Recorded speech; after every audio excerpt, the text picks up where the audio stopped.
Greetings and salutations, everybody. It's back. We're going to try and stick to it this time. We're going to try and do a Henry the Host commentary again. Now, remember that this is a Patreon exclusive, but the first episodes are always available on Spotify just to say, hey, guess what? There's a new anime coming out. At the time of recording, it comes out tomorrow in America. It's been out in Japan since April 1st. We have none other than a bird in the background and a small gremlin of a dog next to me. So there'll be some ambiance to our Henry the Host commentary to the Netflix anime series Godzilla Singular Point. Now, if you're wondering what Godzilla Singular Point is, and if you're one of those fans who's like, oh, Toho started making this because the Godzilla anime trilogy wasn't good. Remember, the Godzilla anime trilogy is one of the most highest rated films on our podcast, and I highly recommend listening to those episodes. But I will also note that this is a movie that... this is a TV show that was actually in production since Shin Godzilla came out in 2016. They've put a lot of work into this. I've seen it. We're going to have some fun. I'm going to give you guys some fun facts, so I'm not super reactionary, even though I still am to this series. But yeah, Godzilla Singular Point is directed by Atsushi Takahashi. He is best known for directing things like Doraemon, Great Adventure of the Antarctic Kakochi, Space Dandy, Blue Exorcist movie. He also was the second unit director for Spirited Away back in 2001. And that's not the only Ghibli tie-in. The creatures in this series were actually designed by Eiji Yamamura, who is a Studio Ghibli animator and was a huge fan of Godzilla.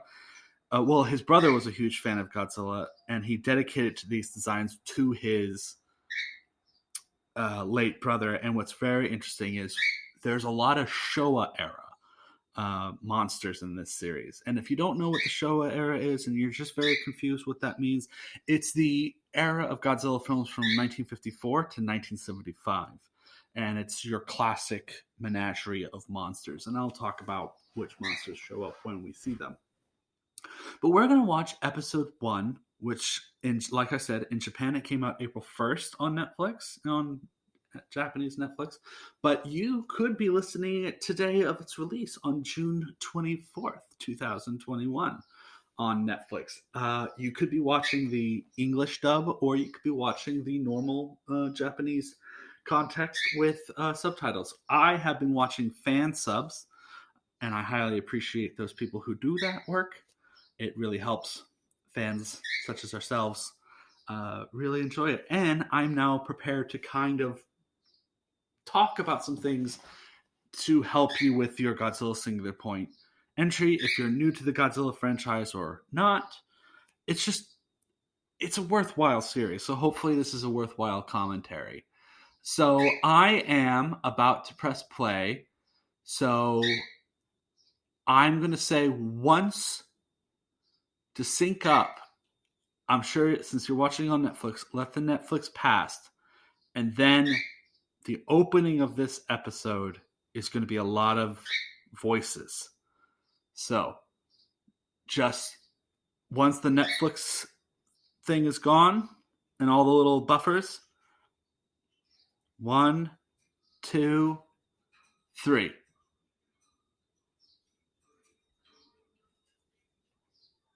So it's a lot of voices. It's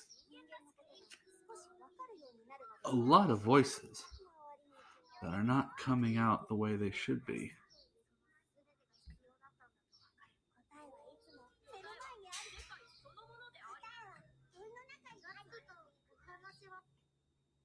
There we go.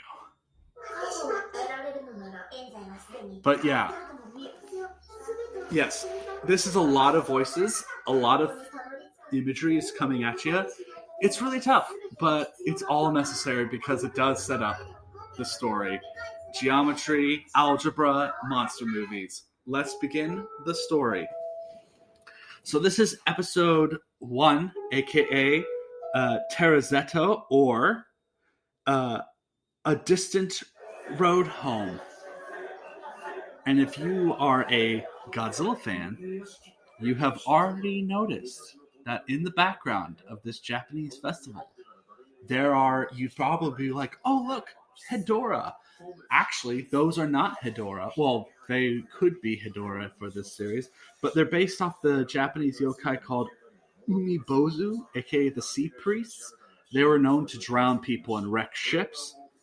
And there's actually a story from the Shidiju district of Japan by the Cape of Shira, where they said that they started off as small, long-haired boys with side eyes, and eventually would grow into a final form that was very jellyfish-like. That's the word I was looking for. But we're now introduced to our two characters, Yoon and Barbell. I'm going to call him Barbell because that's a nickname he gets later on in the series. But they're investigating a ghost, pretty much. Also, if you're a fan of the Godzilla series, you will see the wonderful face of one of the most controversial Showa-era monsters, which is Jet Jaguar. But this is fun. And it's interesting about this age of miracles, because they don't happen, because a miracle is something that shouldn't happen. I love this house.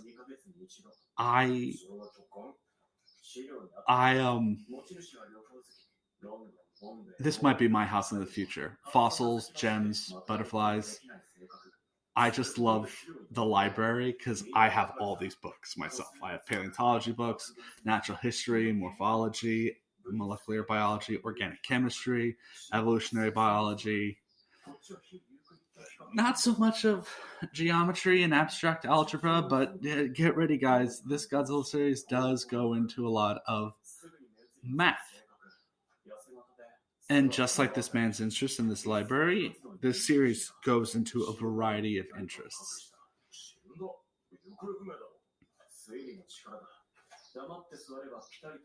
There's also a lot of good, Western literary references, not just with the Sherlock Holmes ones, but there's more.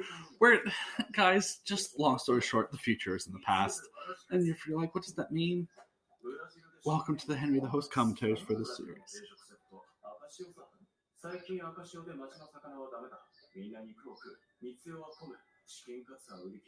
Yes, he's a very Sherlockian character, and that's on purpose. The director actually wanted the characters to be more similar to detectives than anything else. He always felt like the Godzilla films of characters that were not directly fighting Godzilla aggressively and were using their wits were more interesting, engaging characters, and I completely agree. Also, this song is an earworm.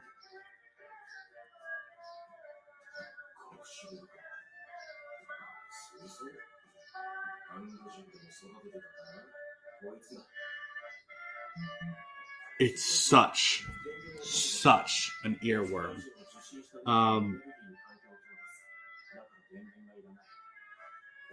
It's so good. So this song is called Apula Upala. Hold on a second. You hear that, guys? There's something else in the song.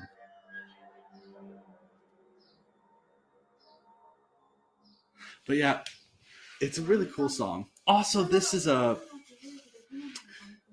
mural is actually based off a real thing. It was tweaked for Singular Point, but it is a story about a man who was battling a giant shark crocodile and was rescued by Tengu. But as you see this, you can see that maybe it wasn't just a shark, but also, and they're not just Tengu, which are Japanese spirits. And now knowing that the director worked on Spirited Away, it makes a lot of sense that this series has a lot of representation of Japanese spirituality. Japanese yokai are fascinating. I don't think you could say electric eels generate radio waves, but that's fine. Traffic. The animation is great. The people who animated this series is Orange and Bones. Bones Inc. is a Japanese animation studio. They're best known for doing Wolf's Rain, Eureka 7, Soul Eater, or on High School. They're also best known for doing the adaptations for the Full Metal Alchemist Brotherhood series, Mob Psycho, Space Dandy, Skate, and My Hero Academia. While they also got assistance from Orange, which is another animation studio that does 3D CGI effects, and they were best known for working on Zoid's Chaotic Century,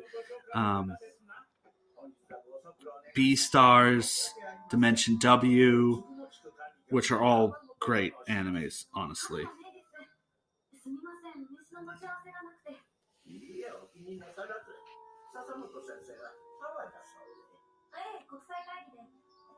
Also, May is wonderful, and everybody loves her. And if my friend Lily was here, this would just be a lot of lesbian gushing, because Lily is absolutely in love with this character. For good reason, though. May is just into monsters, and it's great. It might be important for the series.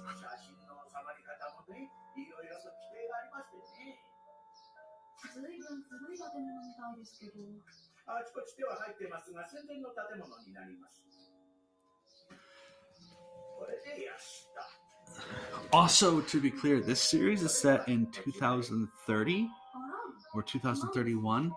So when they're talking about pre-war, they're talking about World War II, which means that this is old.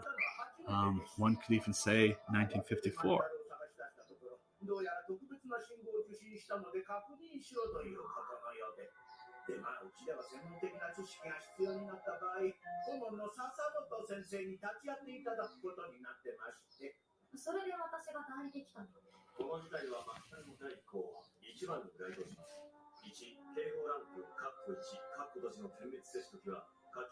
Also, I just love all the characters' designs in this series. They're just very well done.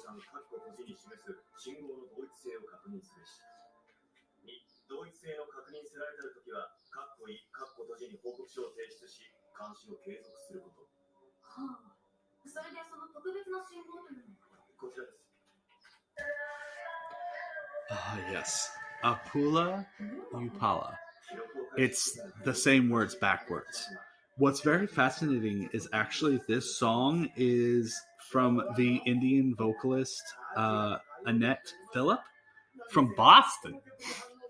She's actually a really cool, talented musician who worked on this song. And she's like, she conducts. She's been an amazing musician. I cannot believe I had not heard about her. You can actually listen to her on Spotify at the Annette Phillip Quintet. But also, it should be noted that the words that are being said are Sanskrit.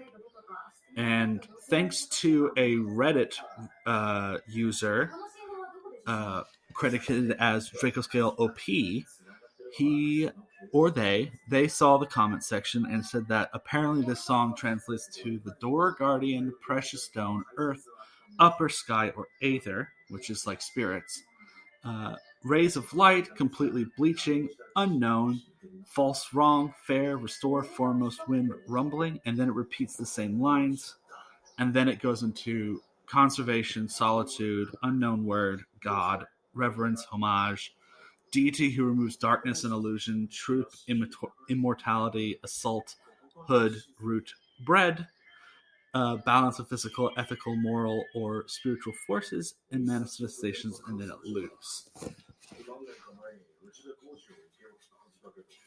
It sounds very not needed, but the fact that Alapu Upala are the same words backwards, there's a lot of that in here.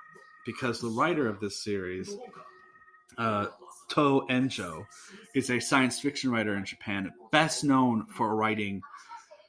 Think of him like the Michael Crichton of Japanese science fiction. Much like Crichton, he has a PhD in high sciences. Mostly, To Enjo graduated the University of Tokyo with a PhD in the physical study on mathematical natural language. Pretty much heavy physics. He also found a job at a software firm, and became a full-time writer in 2008. His science fiction work is intense. He does a lot of things that involve math. In fact, he's written books about the geometrical notions of something known as the monster group, which is a group of sequences, which is the largest it's one of the largest group theories. I am not a math person or a heavy physics person, so I'm doing the best I can. Also, I love that they get caught. You'll see that there's a lot of timeline crossing in weird ways, which I think is a strength to this series.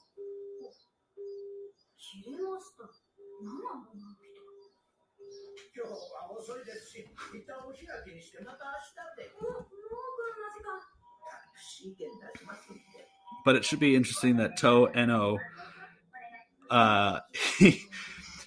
he has, like, his stories are woven with science and linguistics, but some people do comment that his work is indigestible, sleep-inducing, and reader unfriendly because it's very heavy science, which reminds me of like when you read Michael Crichton's work and you're like, oh, cool, dinosaurs have been cloned. And then all of a sudden it's like, oh, now we're having like the moral electoral history of genetics and why it's bad. So, which I enjoy. Haburu.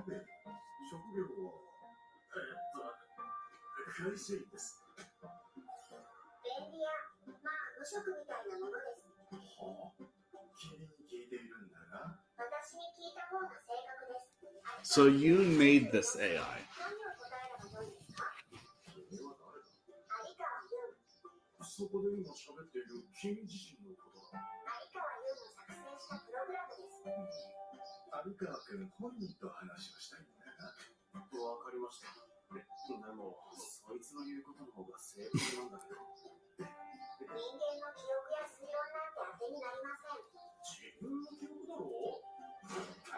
And then there's the hero of the show.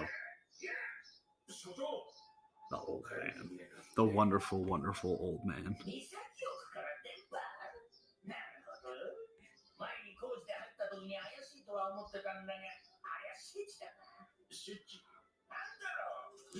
Goro Otaki. I love that he gets Setsu wrong.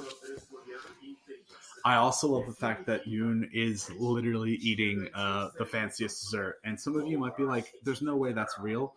They're real. I've had desserts like that when I was living in South Korea. Did you know that I lived in South Korea? Big joke of the time.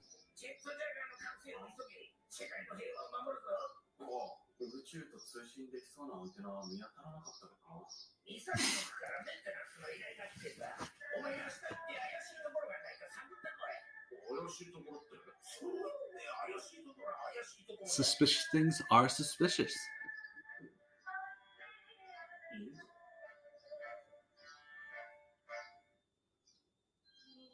Also, May is just a wonderful child.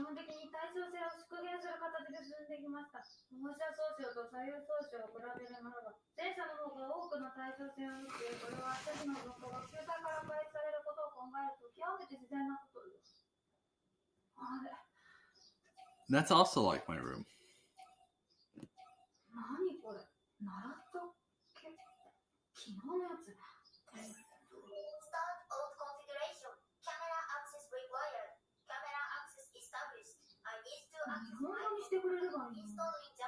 Huh, I wonder how this went in the dub.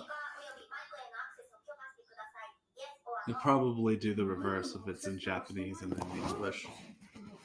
Or they'll do some weird line. I'm sure it's there.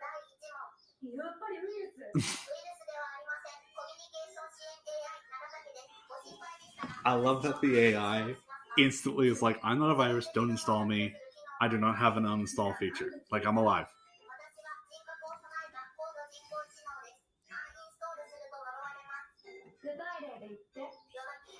It's funny too because in Apex, a giant monster audio drama, I have something that is a little bit like this, but it's not an AI in the normal sense. It's based off something I learned from a friend that is a project. But behold, the cutest character in the Godzilla franchise. Pero 2. She pretty much just got a Digimon.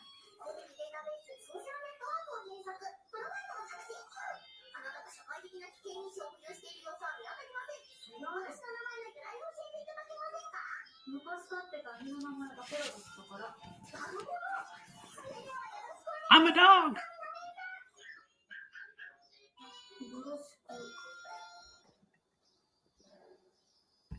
すいません。ごめんください。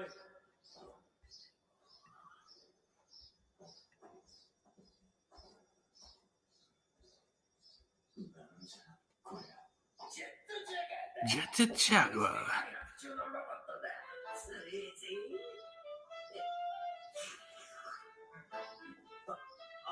私、三崎局の佐藤と言います。Oh, for those who like Seven Deadly Sins, the voice actor for Pero 2 is the same person who voices Ox, the pig from Seven Deadly Sins. But, yes, guys, I remember when this trailer came out and everybody was just going bananas that Jet Jaguar was being brought back. It's very good that Jet Jaguar was brought back. It's nice. This show is so cool because it pays tribute to so many aspects of the Godzilla franchise, as well as like being completely unique. And I highly applaud this series for that ability because I like the fact that it's fresh. なので、三崎局との関連も調べてみましたが、5年前に通信機材の設置工事だけで、他には何も。こっちは1000万でした。地下資料だとそうなってますね。地下から来てる信号線に接続。この機械自体、うちでは触ってないみたいなんで、それ以上のことは記録にないですね。他には何か？いや、ありがとう。 Oh,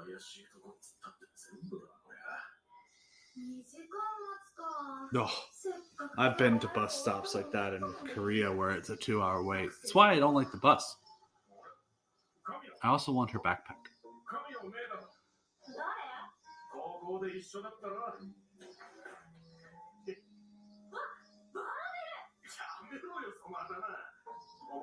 I'm very interested to see how this works in the dub. I am only watching it, like I said, in Japanese with fan subs, but I really hope that they capture some of the personality that's in the voices here.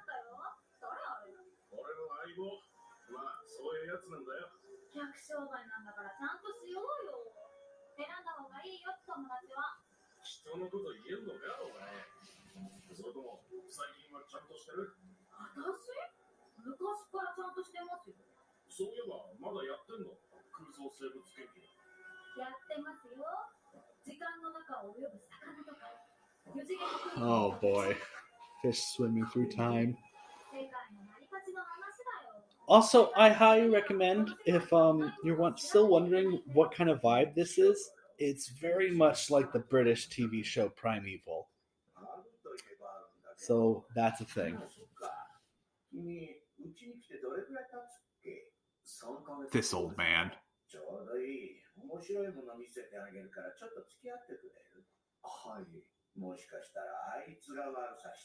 This sneaky Buddha.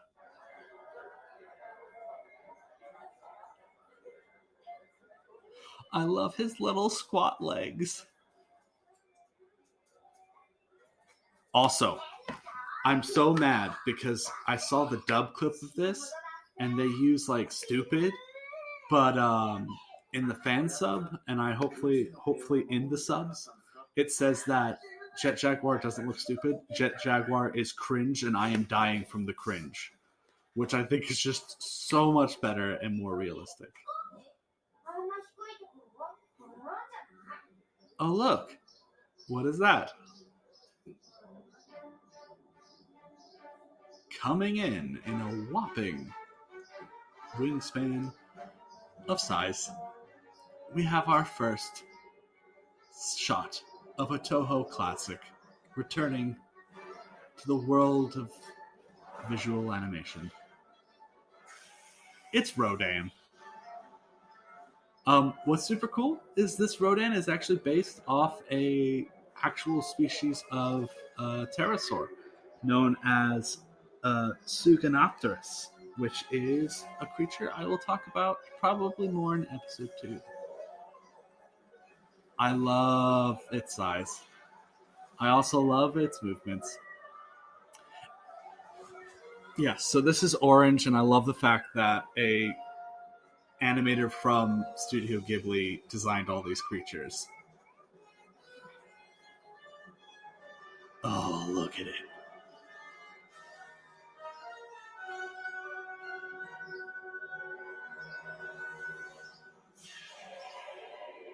And it's so nice that they use Rodan's actual roar.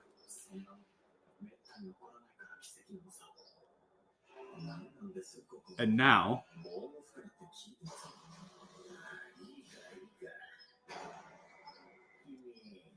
so the one thing about this series that we're going to explore is that Godzilla Singular Point is the best at doing end credits.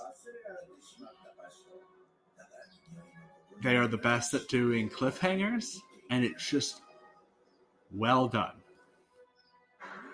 Because some of you are like, okay, it's called Godzilla Singular Point, but we've only seen Rodan. We've barely seen any monsters at all. But in the darkness, underground, sleeping, autumn foliage, swept away in a chill gust of wind, you are not but a tiny cuckoo in Kumatakata. Unremembered, unforgotten. Gojira. Also, the series uses the Godzilla theme in the best ways. Pause. And that's episode 1, guys. Isn't that exciting? I hope you guys have enjoyed this. Remember, if you are like, oh man, Henry's been dropping some mad knowledge with this commentary, and it's been super fun to listen to while enjoying this anime.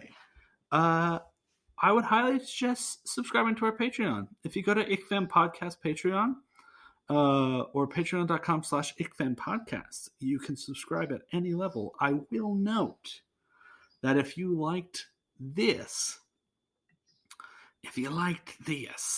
where's my page? View page. Because I did some updates to the Patreon recently to make things a little bit more easy.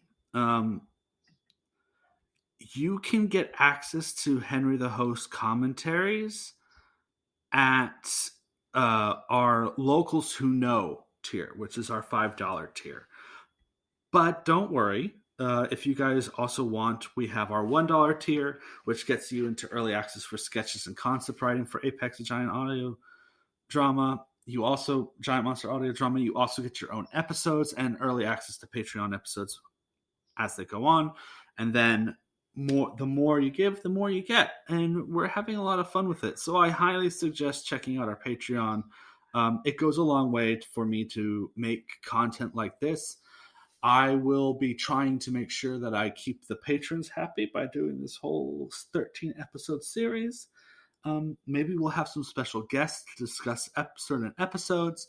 And without further ado, though, I will catch you guys on the flip. Make sure that if you enjoy these commentaries, to leave feedback.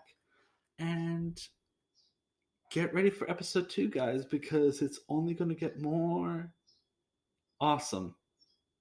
It really will only get more awesome. I'm very excited to be sharing this journey of Godzilla Singular Point with you guys. I hope you enjoy the official US release. Have a great day, and remember to follow us on social media at ICFAN Podcast. We are temporarily off Twitter, but we'll be back with more monsters to add to the wonderful menagerie of this genre. Catch you on the flip.